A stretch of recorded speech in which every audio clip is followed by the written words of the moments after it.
ప్రస్తుతం వక్ఫ్ సవరణ చట్టంలోని కొన్ని కీలక సెక్షన్ల మీద సుప్రీంకోర్టు అయితే స్టే విధించింది. అయితే ఇక్కడ స్టే మాత్రమే, అంటే మధ్యంతర ఉత్తర్వులు మాత్రమే ఇచ్చింది. ఇచ్చినంత మాత్రాన సవరణ చట్టంకి సంబంధించి చట్టబద్ధతపై ఇంకా వాళ్ళ వాదనలు, ఇరుపక్షాల వాదనలు వినిన తర్వాత ఫైనల్ జడ్జిమెంట్ అయితే ఇస్తుంది. కాకపోతే ఈ లోపల ఈ స్టే విధించడం మీద ఎలాంటి రాజకీయాలు నడుస్తున్నాయి దేశవ్యాప్తంగా అనేది, అలాగే వక్ఫ్ ఆస్తులకు సంబంధించి, ఎందుకంటే ఈ ఆస్తుల వివాదానికి సంబంధించి గతంలో కూడా చాలాసార్లు చర్చించాం. అయితే ఇప్పుడు ఇదే పాయింట్ అన్నమాట. ఇక్కడ ఇస్లాంలో 5 ఏళ్లుగా కొనసాగాలి అనే నిబంధన ఏదైతే ఉందో ఆ నిబంధన వల్ల వక్ఫ్ ఆస్తులు పెరుగుతాయా లేదా అనే దాని మీద గతంలో చాలాసార్లు చర్చించాం. ఇప్పుడు ఆ నిబంధనే రద్దయ్యే అవకాశం ఉంటుందా? అదే గనక జరిగితే వక్ఫ్ భూములకు సంబంధించి ఏం జరగబోతోంది? కేంద్రం తీసుకున్న నిర్ణయం, ఒక రకంగా కేంద్రం చేసిన చట్టానికి సంబంధించి సుప్రీంకోర్టు తీర్పు భవిష్యత్తులో అలా గనక ఉంటే ఏం జరిగే అవకాశం ఉంటుంది అనేది ఇప్పుడు ఒక చర్చ అయితే నడుస్తుంది. ఈ అంశం మీద చర్చించే ప్రయత్నం చేద్దాం. సార్, వాస్తవానికి ఈ వక్ఫ్ బిల్లు ప్రవేశపెట్టినప్పుడు అప్పట్లో చాలా డౌట్సే రేజ్ అయినాయి, చాలా అనుమానాలే మనం కూడా మాట్లాడుకున్నాం. ఇందులో ఇవి కీలకమైనవి. ఇప్పుడు స్టే ఇచ్చిన సెక్షన్లు ఏవైతే ఉన్నాయో సుప్రీంకోర్టు, ఇందులో 5 ఏళ్లకి ఇస్లాం పాటించాలనే నిబంధన మీద స్టే ఇవ్వడం కానీ సుప్రీంకోర్టు, అలాగే కలెక్టర్లకు ఇచ్చిన విచక్షణాధికారాలు ఏవైతే నిలుపుదల చేసే విషయంలో వాళ్ళే ఖరారు చేసే దాని మీద స్టే ఇవ్వడం కానీ, ఇవి గనక రేపొద్దున ఫైనల్ తీర్పులో ఇవే కంటిన్యూ అయితే వక్కు సంబంధించి, అంటే ముస్లింలు అయితే వాళ్ళ హర్షం వ్యక్తం చేస్తున్నారు అప్పుడే అనేది జరుగుతున్న ప్రచారం. అప్పుడు కేంద్రం నిర్ణయం ఎలా ఉండే అవకాశం ఉంటుంది? వచ్చే మార్పులు ఎలా ఉంటాయి? టోటల్గా వక్ఫ్ సవరణ బిల్లు ఆమోదం పొందేసింది. ఇంకా ఈ రెండు ఇష్యూసే కాదు, అది అవి కూడా స్టే ఇస్తూ రాష్ట్ర ప్రభుత్వాలకు ఇచ్చింది అధికారం, అంతే తప్పించి శాంతం ఎత్తేయాలి వాటిని. కలెక్టర్లు అనేది రాష్ట్ర ప్రభుత్వ పరిధిలో ఉంటారు కదా, వాళ్ళని చట్టాలు చేసుకొనియండి అని చెప్పింది. అప్పుడు ఆటోమేటిక్గా బీజేపీ పాలిత రాష్ట్రాల్లో ఒక రకంగా ఉంటుంది, బీజేపీ ఇతర పాలిత రాష్ట్రాల్లో ఇంకో రకంగా ఉంటుంది. సింపుల్. ఈ రెండు ఇష్యూలు వాళ్ళు అనుకున్నది ఏది పోవాలి అక్కడ. ఈ 5 సంవత్సరాల ఇస్లాం పాటించేది అన్నటువంటిది ఒక్కటే తేడా. అది పెద్ద నష్టమేం కాదు. ఎందుకంటే ఇప్పుడు వక్ఫ్ వల్ల వస్తున్నటువంటి సమస్య ఏంటి? ప్రధానమైనటువంటి సమస్య, ఇక్కడ ఈ భూమి మీ ఇంటి ముందు బోర్డు పెట్టి ఇది నాది అన్నాడు అనుకోండి, వక్ఫ్ కాదు అని నిరూపించుకునే బాధ్యత మీది. ఇంతకాలం కాదు అని నిరూపించుకునే బాధ్యత మీది. అవునని వాళ్ళు నిరూపించక్కర్లా, కాదని మీరు నిరూపించాలి. అది ఎక్కడ నిరూపించాలి? ఇప్పుడు దేవాదాయ శాఖకు కూడా అట్లాంటి హక్కు ఉంది. దేవాలయ ఆస్తి కింద ఉంది మీది అని గనక వాళ్ళు చెప్తే కాదు అని నిరూపించుకోవాల్సి మనకు అక్కడ ఉంటుంది. అయితే అక్కడ ట్రిబ్యునల్లో అన్ని మతాల వాళ్ళు ఉంటారు.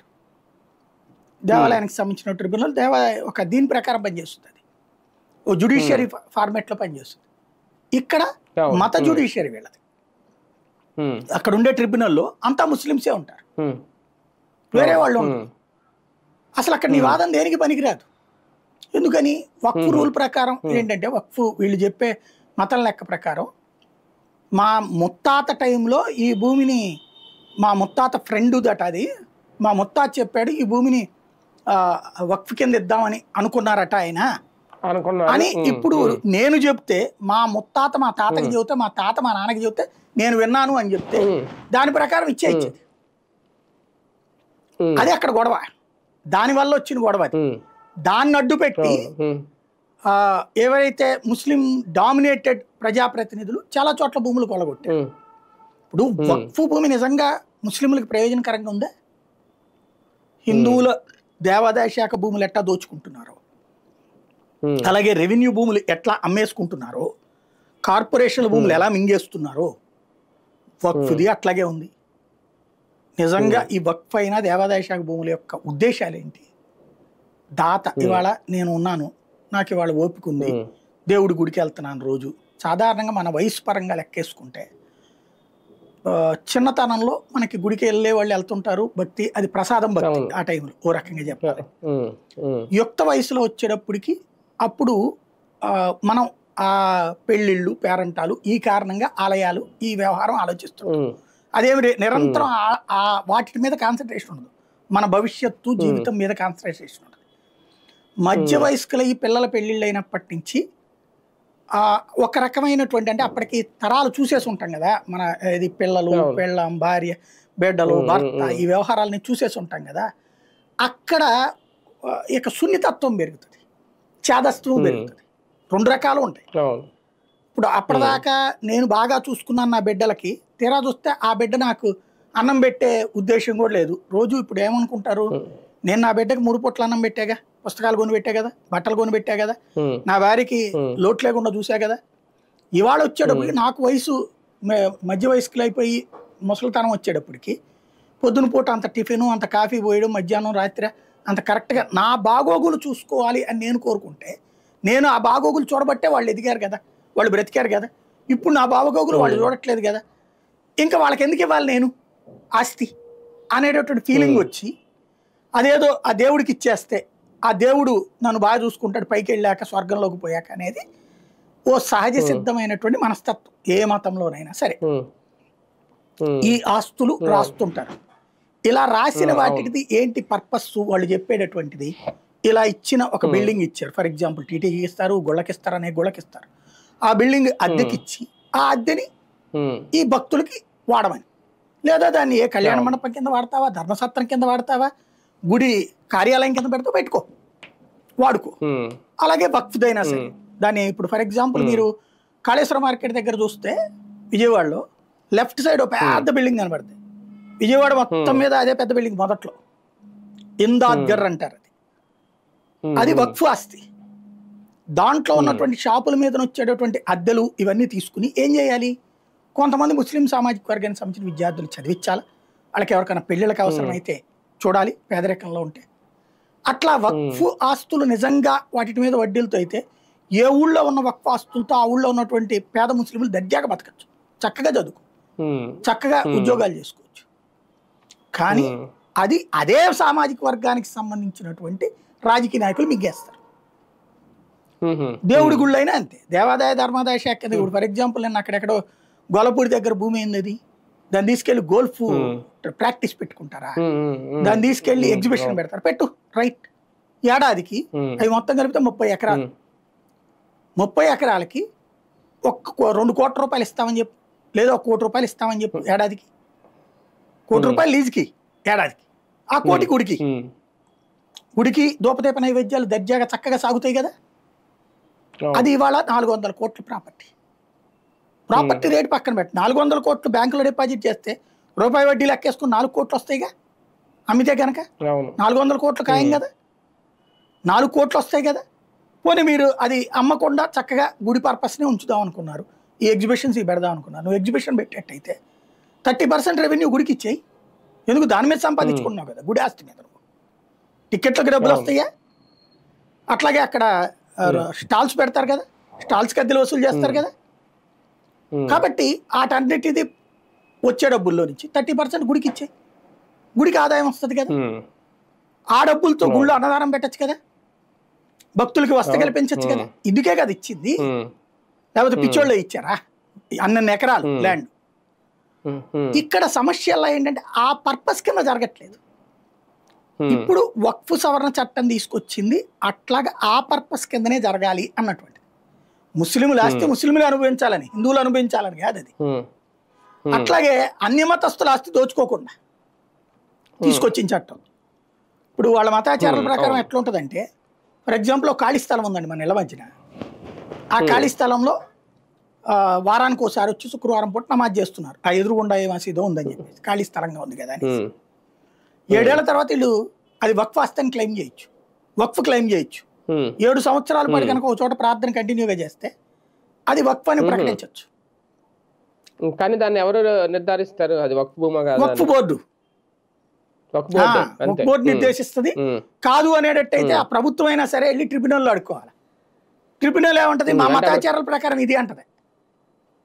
ఆ మతాచారాల ప్రకారం అది అవునా కాదని నిర్ధారించేదే ట్రిబ్యునల్, అదంటది. మళ్ళీ అప్పుడు హైకోర్టుకు పోవాలి, సుప్రీంకోర్టుకు పోవాలి. ఇప్పుడు మరి ఇదే సందర్భంలో ఇలాంటి సిచ్యువేషన్ వస్తే, ఇప్పుడు కలెక్టర్ కొన్న విచక్షణాధికారాలు కూడా ఒకవేళ నిలుపుదల చేస్తే భవిష్యత్తులో, ఇంకా అప్పుడు వాళ్ళు వక్ఫ్ బోర్డు వక్ఫ్ మండలి డిసైడ్ చేసేస్తుంది కదా, ఇంకా అప్పుడు ఆస్తుల్ని ఎవరు పరిరక్షిస్తారు? ప్రభుత్వం వాళ్ళు అవుతారు. దాన్నే ఇక్కడ రాష్ట్ర ప్రభుత్వానికి చట్టం చేయమని చెప్పింది. ఇప్పుడు వాళ్ళ ఉద్దేశం ఏంటంటే, సుప్రీంకోర్టు ఇది మనకి 3 విధానాలు ఉంటాయి. అంటే భారతదేశపు రాజ్యాంగం ప్రకారం 3 రకాలైన అధికార విభజన జరిగింది. కొన్ని రకాలైన అధికారం రాష్ట్రాలకు ఇవ్వబడింది. అంటే రాష్ట్ర జాబితా, కేంద్ర జాబితా, ఉమ్మడి జాబితా అని ఉంటుంది. విద్య రాష్ట్ర జాబితా, వైద్యం రాష్ట్ర జాబితా, దేవాలయాలు, ప్రార్థనా స్థలాలు రాష్ట్రం జాబితా. అలాగే కేంద్రం జాబితాలో వచ్చేటప్పటికి సైన్యము ఇట్లాంటివి ఉంటాయి అన్నమాట. కొన్ని పర్పస్లు వాళ్ళకు ఉంటాయి. ఉమ్మడిగా ఇద్దరు కలిసి చూసుకోవాల్సినవి కొన్ని ఉంటాయి. అట్లాంటి 3 జాబితాలు ఉంటాయి. ఆ జాబితాల్లో ఈ లోకల్గా భూములకు సంబంధించినటువంటిది రాష్ట్ర జాబితా. అందుకని రిజిస్ట్రేషన్ కార్యాలయాలు రాష్ట్ర ప్రభుత్వం చేతిలో కదా ఉండేది. అట్లాగే భూములు చట్టాలు కూడా రాష్ట్రాల చేతుల్లోనే ఉంటాయి. ఇప్పుడు ఈ ఏరియాలో భూములు అమ్మకూడదు, ఈ ఏరియాలో కొనొచ్చు, ఇవన్నీ రాష్ట్ర ప్రభుత్వం అధీనంలో ఉంటాయి. కేంద్రం ఏం చేయలేదు దాన్ని. కాబట్టి అక్కడ అది కలెక్టర్లు డిసైడ్ చేయాలి కదా. కలెక్టర్ల వ్యవహారం రాష్ట్రం కదా, కాబట్టి రాష్ట్రాలకే వదిలేసేయండి అది కోర్టు. అంతేగాని కొట్టేయాలి ఆ చట్టాన్ని. ఆ పాయింట్ ఈ ఒక్కటి కొట్టేసింది, శాంతం ఆపేసిందల్లా ఇది. ఒక మనిషి 5 ఏళ్ళు ఇస్లాం పాటిస్తేనే తన ఆస్తిని వక్ఫ్కి అనౌన్స్ చేయొచ్చు అనేటటువంటి. దాని ద్వారా అంటే కొంతమందిని ఏంటంటే అకస్మాత్తుగా బాగా ఇప్పుడు మనకి మత మార్పిళ్ళు ఎట్లా జరుగుతుంటాయి క్రైస్తవంలోకి. మన ఇంట్లో పనిచేసే పని మనిషి మనకి ఇంట్లో సాధారణంగా ఏ అనారోగ్యం వచ్చిందనుకోండి మళ్ళీ తగ్గుతుంది, మళ్ళీ వస్తుంది. వీళ్ళు క్రిస్టియన్ అనుకోండి, 4 రోజులు పోయాక మా మతంలో అయితే ఎలాంటి అనారోగ్యం ఏం రాదమ్మా, మా దేవుణ్ణి నమ్ముకోండి అమ్మా అని చెప్తారు. ఇట్లాగా ఒక సైకలాజికల్ టైంలో వాడతారనమాట. పెళ్ళి ఆగింది, అదే మా దేవుడి దగ్గర అయితే ఉండదు, మా మతంలో అయితే ఉండదు, మా దేవుడిని నమ్ముకోండి మీకు తగ్గిపోతాయి అనే సమస్యలు. ఆర్థిక సమస్యల పరిష్కారం, ఆర్థిక సమస్యల పరిష్కారం అయిపోతే వీళ్ళు వచ్చి పని మనిషికి 100 దగ్గర ఎందుకు చేస్తారు బేసిక్గా. కానీ అది అంగీకరించరు వాళ్ళు. అసలు ఇంట్లో పని వచ్చింది నాకు ఆ దేవుడు వల్ల అంటారు. కాబట్టి అదొక సైకలాజికల్ ఫీలింగ్, దాన్ని ఎవడమేం మార్చలేము. అట్లాగా గబక్కన మారినటువంటి వాళ్ళ చేతన ఆస్తులు రాయిపిచ్చేస్తున్నారు వక్ఫ్కి. దాన్ని ఆపిచ్చే ప్రయత్నం చేసింది, దాన్ని అడ్డుకుంది కోర్టు. అంటే ఇప్పుడు కొత్తగా ఏదైనా ఆస్తి ఇది వక్ఫ్ది అని గనక అంటే ఒక అధికారి నిర్ధారించే లోపు వక్ఫ్ మండలి ఇది వక్ఫ్దే అని ప్రకటించేయడం అనేది ఇప్పుడు కుదరదు. ఇదివరకటికి మళ్ళీ కనబడ్డ ప్రాపర్టీ నాది అని చెప్పడానికి కుదరదు. ఇప్పుడు చాలా చోట్ల ఎట్లా జరుగుతుంది అంటే, ఇప్పుడు మీరు రోడ్ల పక్కన చూస్తారు, ఫస్ట్ ఓ చిన్న గోడలాగా కడతారు ప్రభుత్వ స్థలంలో, 2 జెండాలు పెడతారు. దాని పక్కన అటొక బడ్డీ కొట్టు ఇటొక బడ్డీ కొట్టు, లేకపోతే హోటల్ పెడతారు. తీయడానికి కార్పొరేషన్ వాళ్ళు వచ్చారనుకోండి, ఇది మా వక్ఫ్ ఆస్తి అంటారు. అక్కడ ఇది జెండాలు ఉన్నాయి కదా, మా జెండా చెట్టు అంటారు. ఇలాంటి వాటికి ఇప్పుడు ప్రాబ్లం ఉండదు అనమాట. నీది ఎట్టయింది, నీ పేపర్ నీ దాంట్లో పెట్టుకున్నావు. సాధారణంగా ఇప్పుడైనా తీయరు ఎవడు, రాష్ట్ర ప్రభుత్వాలకి అంత దమ్ముండి సావదు, ధైర్యం ఉండి సావదు. బీజేపీ పాలిత రాష్ట్రాలు అయితే జరుగుతుంది అట్లా. అకస్మాత్తుగా రోడ్డు పక్కన ఆక్రమించేసుకుని చేసేవాటిని ఒప్పుకోవట్లేదు వాళ్ళు. మిగతా రాష్ట్రాల్లో అయితే అవ్వదు. ఇప్పటికి కూడా అట్లాగే జాగ్రత్తగా ఇటు గబక్కన రోడ్డు పక్కన సెలవు పెట్టేసేది, యేసు ప్రభుది విగ్రహం పెట్టేసేది, అట్లా కూడా కొండలు ఆక్రమించుకున్నాయి ఉన్నాయి. దేవాదాయ ధర్మాదాయ శాఖది అయితే ఉన్న ఆస్తులు వదిలేస్తుంటారు, వాళ్ళేం కొత్త ఆస్తులు సంపాదిస్తుంటారు అట్లాగే. కాబట్టి నడిచిపోతూ ఉంటుంది. ఇప్పటికే అట్లాంటివి చేయలేరు. కానీ చట్ట ప్రకారం అయితే వక్ఫ్ సవరణ వక్ఫ్ చట్టం ఎప్పుడో 29, 39లో పుట్టినటువంటి వ్యవహారాలు. ఆ తర్వాత 2013లో వక్ఫ్కి విపరీతమైన విస్తృత అధికారాలు. అంటే తాము ఓడిపోతున్నామని తెలిసి కాంగ్రెస్ పార్టీ ఈ దేశాన్ని అల్లకల్లోలం చేయడానికి ఆనాటి ప్రభుత్వం భలే కుట్రలు చేసింది. అందులో ఇట్లాగ హిందువుల ఆస్తులు నిలువునా దోచుకోవడానికి అవకాశం కల్పిస్తూ విశేష అధికారాలను వక్ఫ్ కట్టబెట్టింది ఆ రోజున. దాంతోపాటు అదే కాంగ్రెస్ ఉన్నప్పుడు హిందువులని సర్వనాశనం చేయడానికి ఒక చట్టం కూడా తెచ్చింది. దానికి విస్తృతమైన పదం ఏదో ఉంది, కానీ హిందూ యాక్ట్ అనేసి వాటం బిగించేసాం ఆ రోజున. ఏంటది, హిందువులకు సంబంధించినటువంటి దాంట్లో నీకు గుడికి నీ గుళ్ళో పూజ చేసుకోవాలంటే పక్కన ఉన్న ముస్లిం పర్మిషన్ తీసుకోవాలి, బయటికి శబ్దం వినబడితే. అలాగే గంట కొట్టాలన్నా పర్మిషన్ తీసుకోవాలి, మైకు పెట్టాలన్నా పర్మిషన్ తీసుకోవాలి. ముస్లింలకి క్రిస్టియన్స్కి అక్కర్లేదు. అది ఎన్ఓసి తీసుకోకుండా ఇంట్లో పూజ కూడా చేసుకోకూడదు అనమాట, పెద్దగా భజన కూడా చేసుకోకూడదు. మానేసి అసలు హిందువులు మతం మారడం బెటర్ అనమాట. ఆ స్థాయికి తెచ్చేసింది అనమాట దిక్కుమాలిన ఒక చట్టాన్ని. బీజేపీ అడ్డుపడబట్టి అది ఆగిపోయింది, లేకపోతే అట్ట అయిపోయేది మన బతుకు, బస్ స్టాండ్ చేసేసేవాడు. అది అట్లాంటి ఇప్పుడు దీపావళి మనసామాన్లు ఆపేస్తానంట సుప్రీంకోర్టు, దేశవ్యాప్తంగా ఎందుకు ఆపకూడదు అంట. ఏంటంటే హిందువుల విషయంలో ఏం చేసినా ఎవడేం బేకడు, వాళ్ళు కులాల వారిగా తిట్టుకు చేస్తారు, కలిసి జాయింట్గా ఉద్యమం చేయరు. అదే ముస్లింల దాంట్లో క్రిస్టియన్ దాంట్లో అయితే దేశవ్యాప్తం కాదు, అవసరమైతే ముస్లిం దేశాలను వస్తాయి, క్రైస్తవ దేశాలను వస్తాయి, హిందూ వల్ల మనమే కొట్టుకు చేస్తాం. ఈ రూట్లో విస్తృత విశృంఖల అధికారాలు ఆ రోజున. అట్లాగే భూసేకరణలు అంటే దేశంలో ఎక్కడా డెవలప్మెంట్ జరగకుండా అడ్డుకునేందుకు భూసేకరణ చట్టాన్ని మార్చేసింది. కాంగ్రెస్ ఉన్నప్పుడు 2010లోనే పెట్టుకోవాలి కదా, 2004లోనే పెట్టి వాళ్ళు ఇవ్వాలి కదా, వాళ్ళు ఏమి లేకుండా దిగిపోయే ముందు 14లో పెట్టింది. ఏం యాక్టు?